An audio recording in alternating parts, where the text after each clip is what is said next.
jotiarech kacho beda ni en mar referral. Ano ka Bernard Oudu bende penja ka ni oneno e yo makare ka entiere Addis Ababa. Penja ong'isa ka ni penjo ni how's recruitment being done, Dr. Ganda?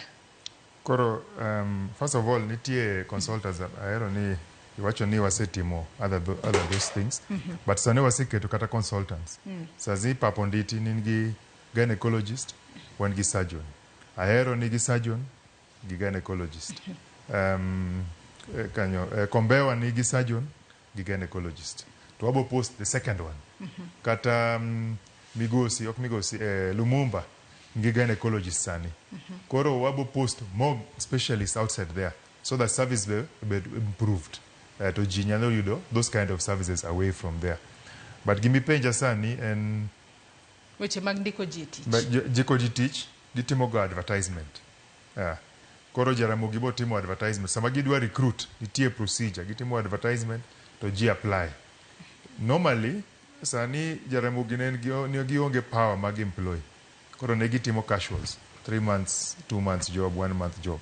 Sani, bang gazettements, ginyalo timo long-term contracts kata permanent and pensionable. Nikech koro bigedo state corporation. Before that, nawagimiyogi staff mawa recruit from the main county.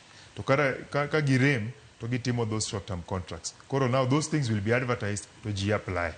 To sani nikech ogin county government hospital, gibedo state parastatal. It will be managed by the national government. Most likely the board mar Jaramogi, ambabo timo advertisement, gitimo recruitment and all that kind of thing. Of course, kagibedo gi permission from the Public Service Commission. Nikech nitie gimoro ni HR tools. Okinyal employ the national government kata county government yakibed gi plan ni adwa employ this kind of people. Titelo Public Service Commission gi approve ni this is your human resource numbers. In gi numbers do be 350 nurses. Koro gi 200 koro recruit the balance mag nurses go. Yeah. Ado nasoma ne otema